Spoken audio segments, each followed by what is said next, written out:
બોલતી ગુફા. એક સરસ મજાનું જંગલ હતું. તે જંગલમાં એક ઘરડો સિંહ રહેતો હતો. સિંહ જંગલનો રાજા હતો. સિંહ ઘરડો હોવાથી તે દોડીને શિકાર ન કરી શકતો. તે જંગલમાં એક શિયાળ પણ રહેતું હતું. તે શિયાળ ચતુર હતું. શિયાળ એક ગુફામાં રહેતું હતું. એક દિવસ શિયાળ જંગલમાં શિકાર કરવા માટે જાય છે.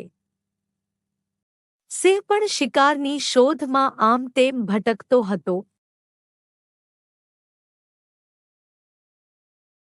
સિંહ શિયાળની ગુફા પાસે આવ્યો.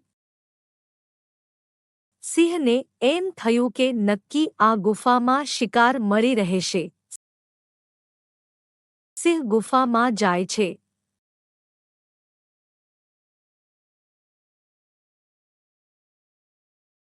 સિંહે ગુફા જોયું તો ત્યાં તેને ક્યાંય શિકાર મળ્યો ન હતો. સિંહ નિરાશ થઈ ગયો.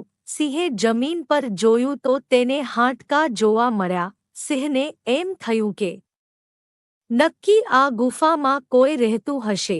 હું તેની રાહ જોઉં તે આવશે એટલે હું તેનો શિકાર કરી લઈશ. સિંહ તો શિયાળની રાહ જોઈને ઊભો હતો. શિયાળ પણ તેમની ગુફા બાજુ આવ્યું. શિયાળે જોયું તો તેમની ગુફા પાસે અજાણ્યા જાનવરના પગલાં હતા. શિયાળ તો ચતુર હતું. શિયાળને એમ થયું કે જો તે જાનવર મારી કરતાં તાકાતવાળું હશે તો તે મારો શિકાર કરી લેશે. એટલે શિયાળે એક યુક્તિ વિચારી. શિયાળ તો મોટા અવાજે બોલ્યું, ગુફા ઓ મારી વાલી ગુફા! કેમ મારી સાથે બોલી નહીં? હું આવ્યો તો તે મને બોલાવ્યો કેમ નહીં?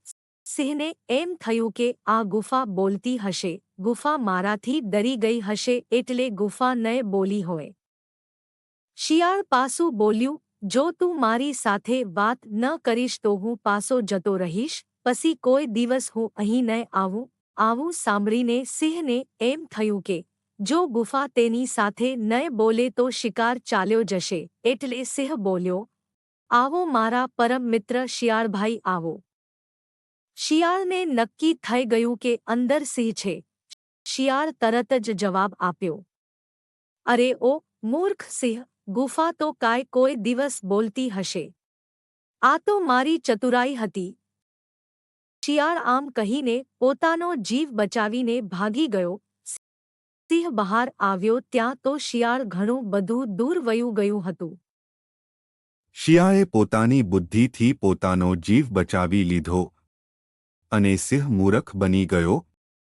મિત્રો, આપને આ વાર્તામાંથી એ શીખવા મળ્યું કે આપણા માથે ગમે તેવી મુશ્કેલી આવી પડે તો તેનો ઉપાય આપણી બુદ્ધિથી ઉકેલવો જોઈએ.